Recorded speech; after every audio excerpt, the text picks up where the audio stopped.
Hi, this is Zoe from Belvoir, Bedford, and I'm really excited today to introduce Tim from Beerfly. As you know, we've been talking to local businesses about how lockdowns affected them and how they've stayed positive during these awkward and difficult times.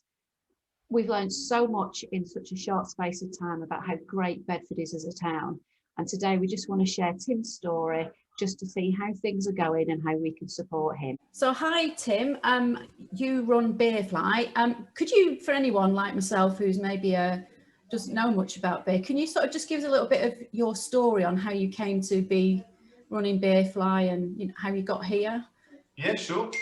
So Beerfly is a independent beer shop essentially, and we kind of specialise in modern style beers or craft beers, some people call them. So that's what Beerfly is. And my background is that I used to run a pub.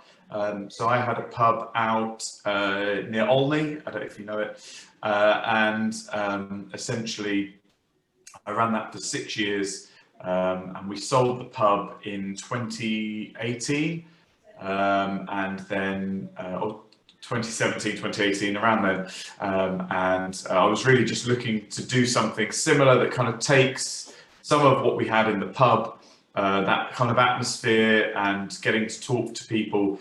So we wanted to put that in to a new business that didn't have some of the limitations that we had found when we were running the pub. So Beerfly was kind of born of that, really. It was born of trying to create a kind of pubby atmosphere, a nice kind of welcoming place, but on a quite small scale, and with quite kind of specialist beers, or certainly being able to support more independent breweries, which sometimes can be difficult with a kind of traditional pub. Yeah. Where does the name Beerfly come from then? How did you settle with that? Because it's an interesting description. Yeah. Well, we've made it up. Nothing like honesty. There's no real particular sort of like light bulb moment. It literally is a sort of made up name. We were sort of scratching around and just doing lots of sort of research and just working up different names, brainstorming, and in the end, I think the real reason we kind of went for it is that I liked the kind of bottle fly logo, and I felt there was a lot we could do with that in terms of being able to just stamp a kind of bottle fly onto things in the future. I just thought it was quite an interesting kind of concept. And then with the kind of colours, this colour scheme, the kind of green and that kind of bottle fly thing, and bottles, green bottles. So it just sort of all started to kind of come together and create a sort of create a brand that we thought was interesting and something that people would be interested to go and find out more about, really. And I guess it sort of says, fly, and you sort of flying around, fly on the wall, yeah. So those were the things that we thought. No, that's good. Are you a local boy then? Are you Bedford born and bred? Yeah, well, I came to school here, and I was here until the late 90s. Show your age now. And then, yeah, I was at uni and then in London for a bit, and then we came back. So yeah, I grew up in near Olney, where they, or Oney, as you should call it. I have no chance in getting it right, being from the north of England, so I'll go with whatever you say. It's Oney as in pony, don't you know? Oh, is it? But yeah, so yeah, I grew up there and came to school here. Great. So obviously, how long had you been trading before lockdown #1 hit then? I mean, I'm assuming you've got well established and a good, client base, and then this all hit the fan. So how many? Yeah, we opened in July 2018. So we've been going about, 18 months at the beginning of this year. So yeah, we were reasonably well established, I'd say. And we certainly had a good sort of loyal followers, loyal sort of core of customers who would come in. Obviously, it's very different once you're no longer a sort of really a drink-in establishment, and you have to make that switch to being kind of entirely takeaway, but and that changes your customers a little bit. But yeah, we were reasonably well established. Yeah. So when March hit, then how was that? How did that make sort of you feel as a company? Was it very difficult the first time? Yeah. Well, I think initially you kind of there was very much a feeling we didn't know what this was and what was going on, and that kind of first lockdown hit, and I think we just closed basically. We didn't do anything for the first sort of at least the first month or so, and we just felt at the time that that was probably the right thing to do. And then as time sort of went on, people were getting in touch, customers were getting in touch, friends were getting in touch and sort of saying, oh, you know, have you got any beers? Could you just bring a few beers around? And so we started to sort of do just an easy little service where I'd go into the shop. So the guy who works with me, he was on furlough. So I would just go into the shop, pick up a few beers that, you know, I thought they would like, or that were, you know, that had been sort of sitting around for a bit, and we would take those out. And we needed to get, the product is perishable. So at that point, we were kind of starting to become concerned that some of the beer was going to start going off. We didn't know when we were going to come back. So it started to be a problem. And then we kind of worked that up into a more formal delivery service that we were putting out to our sort of VIPs, our loyalty customers. And we would send them an email every week saying, look, here's all the beer that we've got available, and we'll bring it to you. That was on a Wednesday, and we'd bring it to them on a Thursday. And it was kind of like a sort of modern day milkman. We'd turn up with these wagons of beer. More interesting than yeah. So we'd turn up these flagons of beer and we'd switch them over, and it was all very kind of safe, and they didn't have to, you know, come out of their homes at all. It was all very much like playing very much to where we were at the time. But we kind of established a really good business with this delivery service. And then when they said that non-essential shops could reopen, we reopened. So that was about June time. Yeah. So we've been shut 2.5, 3 months, I think. We'd been sort of shut. We'd only been doing the delivery service. And then we reopened for takeaway, pretty much in the same way that we are doing now. So we're open 3 times a week: Wednesday nights, Friday nights, and all day on a Saturday. And then we deliver. At the moment, we're delivering on the Friday. So that's sort of, we just sort of minimise the amount of work that we're doing, and that means we can use the part-time furlough a little bit, because we haven't got enough work to keep us going full time.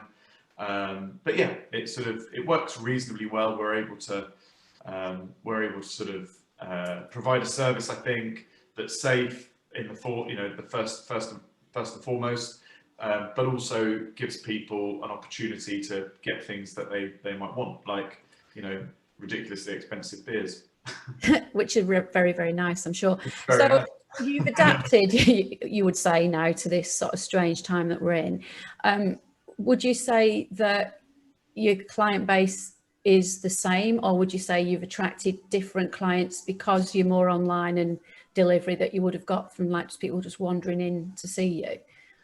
Yeah, I think I think a bit of both, to be honest. Like, there are people who we haven't really seen much of since March, where they would have just used us essentially as a bar or a pub, and we haven't been that for them.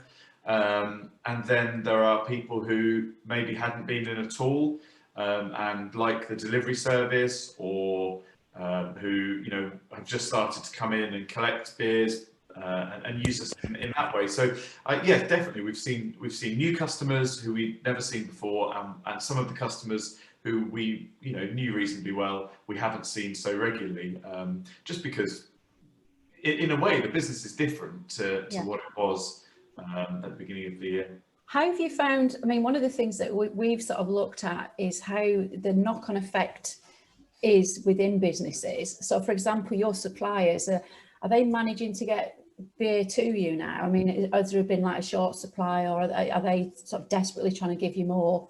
I mean, has that been okay? It's really difficult. It's, you know, pubs and bars and therefore breweries have been really hit by the whole thing. You know, they've been hit, and to be honest, targeted a little bit as well, it certainly feels that way. So they're in a really difficult position. Breweries, by and large, the majority of their volume goes through pubs and bars. So when you close the pubs and bars, then you're closing off a main part of their market. So they've done the same thing we've done. They've adapted and they're selling more direct, which in a way then creates competition for what we're doing. And so there are a lot of so it's a very adaptable, very changing market, and we have to sort of keep that in mind all the time. Supermarkets are very much in our markets as well, and obviously breweries are now, if your main market dries up, so your pubs dry up, then you have to look in other places to try and sell beer, and supermarkets are one of the options. So we have struggled. We did struggle the first time, not initially, because the first few weeks when lockdown hit, beer takes about 3 or 4 weeks to get through from making the beer, from sort of making the wort, to then getting the beer out into the market, getting it into cans, getting it into kegs, through the fermentation. So it takes about 4 weeks. So there's always a lag time.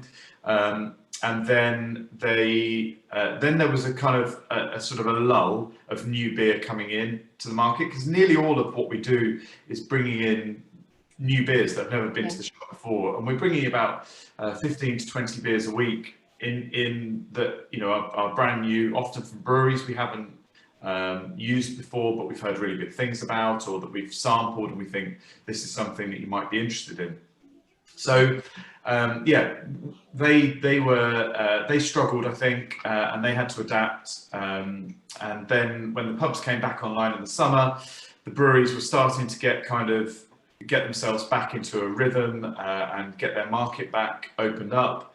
And then obviously lockdown 2's happened. Essentially, it was really difficult for breweries to, they had to adapt. And then now with lockdown 2, it's difficult as well. But, one of the things we've always asked the people that we're talking to is how have you stayed positive during all this sort of weirdness and negativity that's around at the minute? How have you kept sane in all of this?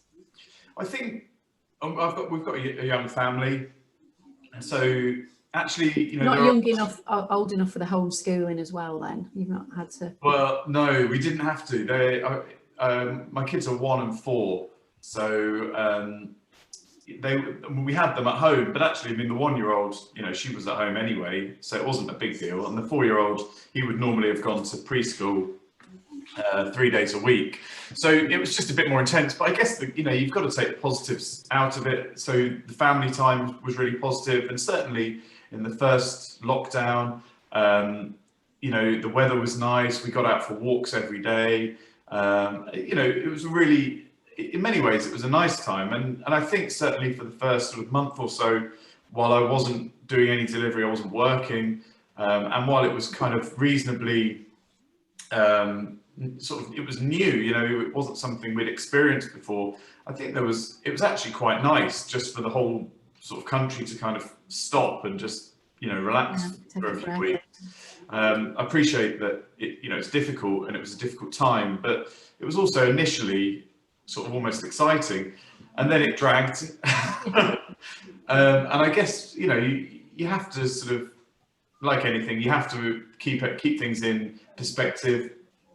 It is a difficult time. It's a difficult time for everyone, and you just have to try and focus on what you can do. So the fact that we were able to do delivery, that we were able to do takeaway, and once my son started school, so he is going to school now, so that's good for him, and he's enjoying that, so that's good for him.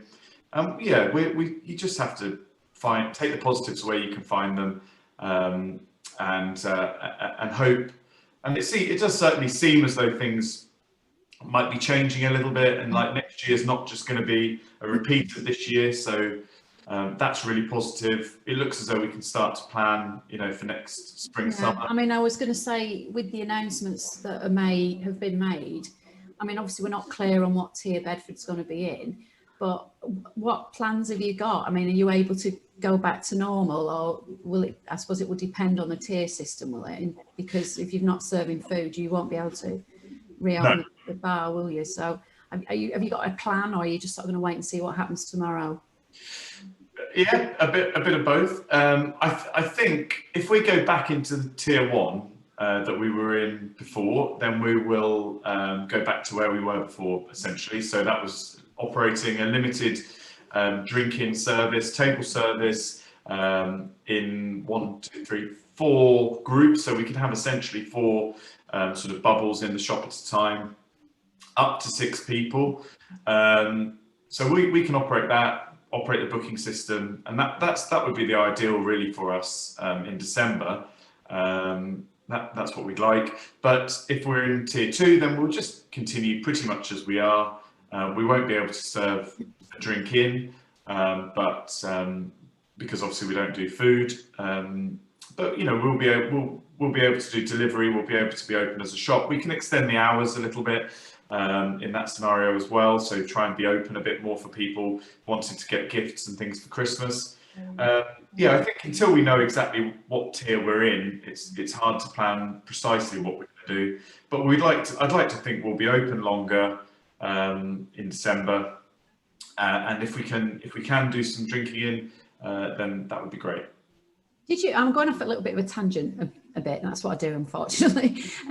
When you were sort of normal, as the previous normal, not the new normal, did you do like beer tasting sessions and things like that? So I mean, that could be something that in the long term next year maybe that you would kickstart doing again. Exactly. Yeah. That's exactly what we do. Yeah. So we had quite a few different events and things that would happen. So yeah, we do private and public beer tasting. So every other week we would do on a Thursday night. You can just come and we do. Yeah, we taste different beers, either from particular style, or we do it as a kind of introduction, so you can try lots of different styles of beer. So we will go back to doing that definitely.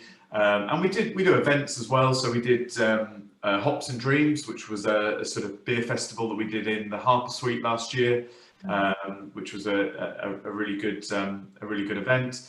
And then we do sort of things, tap takeovers. So we showcase all of the beers from a particular brewery. So yeah, we tend to have events every couple of weeks, really. Yeah. Have you ever thought about doing the online beer tasting? Because I have seen this sort of, you know, some people do this Zoom beer tasting, don't they? I wondered if that had ever crossed your mind.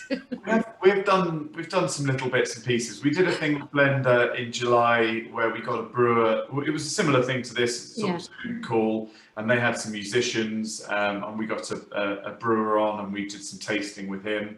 I think that's up on Facebook if you. Yeah, well, that's what was sort of leading to next. Is one of the reasons I'm so excited to speak to you today is because I stumbled across your Beerfly sessions. Yeah. And I think one of the things for me personally is I'm a massive music fan and I love my festivals and all that. And for me, it's been really difficult this year because you can't get out to look at gigs and listen to live music. And I was absolutely blown away by the talent you'd had in your bar. And I don't know if anybody out there has seen it. I will be putting the links on because I just couldn't, you know, there's such great talent in Bedford. It was amazing and a really great initiative. I mean, how did that come about? They approached us. So Blender is a local promoter essentially, and they work with local artists. They put together EPs. They they promote local artists and give them a platform to kind of get started. And so they approached us in June time to sponsor their kind of online Friday night meetup. So they do similar to what you mentioned, this kind of beer tasting. They do it, but with music. It's kind of like an online chat show essentially with a little bit of chat, and they have different musicians, and the musicians will play. And so they approached us for that, and I guess we've just kind of gone from there really, and we've built a relationship with them. And then we were talking about doing like sort of live sessions. So artists, obviously the struggle is that they weren't able to play live anywhere or play to anybody, or even rehearse, I think, initially, because you can't just sort of meet up in a room with people, and certainly you couldn't at that point. So they sort of talked to us about using the shop as a sort of rehearsal space once sort of July was over, so this is into August time. Yeah. They were talking about using it as a rehearsal space, and then whether they could film them. And we were open, and bars and pubs were open. So we said, yeah, of course, come and use the space when we're not in there. So that's sort of how it came about. And then they're incredible. They've had some some brilliant artists in there. Adam James Unwin. There's lots of different people have been through there, and Low Girl as well. Recently were on, and they're brilliant. The Pearl handled revolver. So Bedford's really lucky actually. It's got a fantastic scene, and it's a shame, with Esquire's closed, there's nowhere for people to play, and they're not allowed to play anywhere. Really. So it was just trying to give those guys somewhere to play, and the opportunity to put something together, a kind of video, or a little music video that they could then use when things do get back to normal, hopefully to promote their music and to get back out there. So that was sort of where it was born. It's just like I say, it's really great. I mean, it's really great that you're supporting local artists in that respect as well. And anyone out there that doesn't know about it, I will make sure that they can find the information. Obviously, also I'll share all your links to your Facebook page, your online ordering and things like that. But obviously, one last thing before we go, how can the people of Bedford that may not have come across Beerfly before, how can we support you now during this time? How can we help? Because this is what this is about, really, sort of reaching out and trying to support each other as a town. Yeah, definitely. Well, I mean, come and see us is the first thing. Come see what we do, and let us show you some of the beers that we have. We've got gifts, so if you're potentially not a beer lover, then there might be somebody in your life that is, and we have some nice Christmas gifts. So come along, and we can help you to find really nice gifts for your loved ones this Christmas. We also are launching later this week St Cuthbert's Hamper. So there's a Christmas hamper, and it's made up with products from some of the independent shops up on St Cuthbert Street. So the Flying Cork, Bears and Tails, Vanilla Tree, and the store. And so that's another really easy way to support not just Beerfly, but all of the independents on St Cuthbert's. Is to buy one of the hampers, and that's a nice gift, or something nice for yourself. It includes items from each of those retailers. So there's lots of ways, but I would just sort of seek us out and see what we do. And if you're not a beer lover, then come and have a look, because in normal times we sort of pride ourselves on finding a beer that is right for you. So it's unbelievable, the range of different beer styles. Everyone thinks of sort of the dirty water pints, old man sort of beer, and it's not like that at all. There's some really interesting stuff. There's fruited beers, there's sour beers, there's sweet beers. There's a beer for every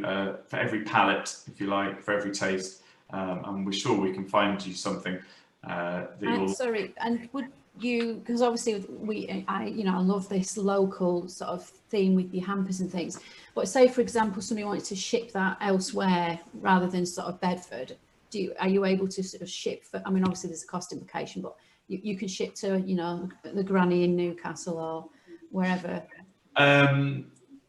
That isn't set up yet. It's coming though. We can try. It's difficult because there's quite a lot of alcohol in it. Yeah. In the box, it comes in. It comes in a little box. So it would be shippable. I'll look into it. It's we'd certainly deliver them locally. We can deliver them out to you. But yeah, I'll look into shipping and see if we can. But I mean that it's amazing, because one of the things is that we all want to now buy local, and I think the fact that you've plugged in with other local business is really positive, and I think that's what we should all be doing. we all have a little bit more time on our hands to be able to shop more savvy rather than wandering into a supermarket. And I think that's just, you know, it's an amazing thing to do, you know. So hats off. Thank you. Literally. Well, that's brilliant. I'm really pleased, and I'm really grateful that you took your time out to speak to me today. And I just, if there's one thing you'd want to say now to your audience, what would you like to say? Your last parting words. Well, Buy beer. Drink beer, yeah. Stay safe, you know, stay safe, and hopefully we can have an enjoyable Christmas and try and make it, you know, as normal as possible. And where, you know, I think the nice thing, and maybe we can help a little bit with it, is sort of treating yourself, doing things that are a little bit different, and definitely supporting local retailers. You know, I think all retailers, barring Amazon perhaps, need your support, whether they're national or local. But you know, you really can't beat supporting a local business, keeping the money in the local economy, because often they're supporting independent and also local businesses themselves. So the majority of our suppliers, and I know in other cases, are independents themselves, and so you're really your money goes straight to the grassroots. So I would always say, you know, support your local businesses and help them, and enjoy your Christmas.